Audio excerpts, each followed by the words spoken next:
Yo, what is up, guys? And it's Sean back here bringing you another What If episode for Naruto. Today's What If episode is What if the Uchiha clan was not slaughtered? Now, I'm doing this under the pretense that Shisui was able to put his Genjutsu on Sasuke's father and convince him to not rebel against Konoha. So, the immediate effects for the Uchiha is obviously they would not be destroyed. Shisui would still be alive. Itachi would not have been branded as a criminal, nor would he have joined the Akatsuki. Uh, and Sasuke would not have been seeking revenge against Akatsuki because obviously nothing would have happened. Also, as a side note, that would also mean that Danzo doesn't get um as many Uchiha eyes as he has because he wouldn't be able to get them from the dead Uchiha corpses. Nor would Obito for his conquest with the Akatsuki for the same reason. Speaking of Danzo's running mate, Orochimaru, I think, would not would not put the Konoha Crush into action because the Hidden Leaf would be considerably stronger with the Uchiha around, but it would actually be beneficial to Orochimaru's cause of getting the Sharingan because he would be able to sneak in and just maybe capture it from one of the Uchiha. And given Orochimaru's slyness, I don't think he would be found out or people would realize it was him. Uh, Now, because of the fact that the Uchiha is still alive, not only does Obito not, no, sorry, not only does Danzo not get the Sharingan eyes, but Obito as well, because he wouldn't have been able to get it from the dead Uchiha corpses, which would mean that he fights with only one eye. Now, because there's no Konoha Crush, that obviously means that the chunin exams goes as planned, and it follows through to the end. Now, the only small change I think would occur is I believe that Sasuke would probably lose to Gaara for no other reason other than the fact that he's weakened because he doesn't have the curse mark, and because of the fact that Gaara has the one tail. Now it's kind of difficult to judge who would become Chunin and who would become a Genin and all that, but I would have obviously Shikamaru because he became a Chunin in the actual show. I would put in Sasuke even though I said he would lose just because he would have to be going up against a tailed beast, which obviously is no small feat in and of itself. And I would also put down uh, Shino because of his good intuition, while everybody else I think would still be a tuning, no, a Genin. Now after the 2 year time skip, Naruto would have still wanted to train with uh, Jiraiya, and Sasuke probably would have been training with Itachi and Shisui. So Sasuke would probably get more extensive use of the Sharingan.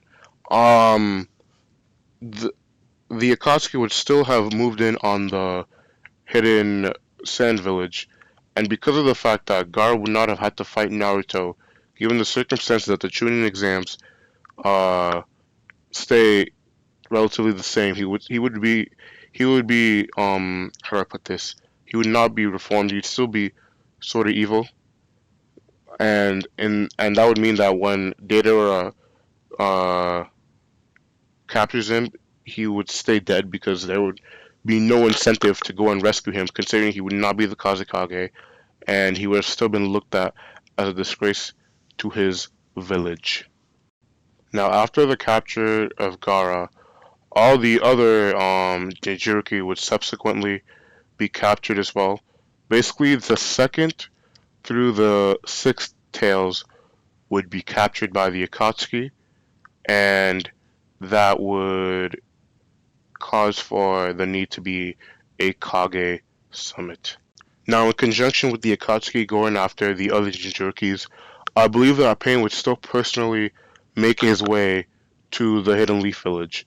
However, this time I think he'd be um significantly more unsuccessful in his quest for Naruto because Jiraiya would have still have died and Naruto would have still wanna to train at Mount Miyaboku to learn Sage Mode. However, the difference is this time we have three very strong Uchiha in Sasuke, Itachi, and Shisui there. And as you can tell, and as it was shown um in the fight against Jiraiya, the Pain doesn't handle Genjutsu very well. Now I'm aware that the Rinnegan counteracts the Sharingan's Genjutsu capabilities, but I still think that the three of them together should be able to defeat all six Pains. Now the biggest difference here is that they're defeating the six Pains, but not Nagato himself, and nor would Nagato be able to would reform and turn into, and then Nagato wouldn't reform and bring back all the people he's killed. But I suggest that the casualties would probably be important in ninja that we don't know. So I believe that Kakashi would still um, be alive at this point. Now, after the fight with Pain, I believe that after Madara declares war on the shinobi villages, that Naruto would have still went off to control his tailed beast with Killer Bee. So they still go off the train to do that. And in doing so, Naruto would unlock the Kurama Link mode and be able to use his tailed beast cloaks. I just wanted to add that in there you just in case you thought otherwise. Now as for the fourth Great Ninja War, I don't think any heavy casualties would be suffered. And I believe that the war would end relatively quickly, to be honest, just because you gotta remember that because Orochimaru would still be alive in this timeline, uh, Kabuto wouldn't have taken on his DNA and thus wouldn't have perfected the reanimation. So that means that Madara is not coming back, and it's just literally going to be Obito and Nagato with the Pains against with some White Zetsus against the entire world. I'm sorry, I don't care how strong they are. They're not beating the entire Earth. That's just not going to happen. So, um, while I do believe they would put up a very good fight, uh, given the fact that the Tailed Beast would obviously go out on to support Naruto, the fact that you have strong ninjas like the Kages, uh, Naruto, Sasuke. You still have the Uchihas there too. Don't forget them too. Um, I just don't see any possible way that this war doesn't end in their victory. Because man, I just named ninjas from the Hidden Leaf Village alone. So not only do I think they would win, that would obviously mean that the moon of the infinite Tsukiyomi would not be activated, and that would be the end of the show right there. Now, the lasting effects would be that there would still be hostility between the nations, given that Naruto's purpose wouldn't be for peace and all that. So that's the only difference. Now, I just wanted to quickly mention this. I don't think Naruto and Sasuke would really have that much of a relationship in this timeline because there's really no need to. At least especially for Sasuke, because he has his family, he has friends, he has girls, he has basically everything he needs. He doesn't need to interact with Naruto at all. So I don't think they'd really have that much of a friendship. Now I know I didn't bring up what the teams would be like, but I didn't. I really couldn't be able to tell if there would be a Team Seven or not because you have to remember that um actually no, there would be a Team Seven because it was based off the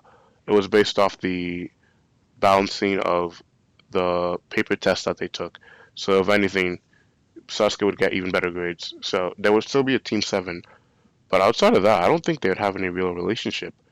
Uh, Maybe they'd be rivals, considering that they're on the same team. But also, they would obviously not unlock their six of Sage, no, Sage's six paths power because of the fact that they wouldn't they would need to go to that resort because, well, like I said, the war would be over long before that needed to happen. Anyway, guys, thank you for watching my video. Like, comment, subscribe. Tell me what you would think would happen in the comment section below. Uh, Subscribe to my channel if you haven't. Uh, I have more good videos, more what if videos, and one more gameplay videos too. So thank you guys for and have a nice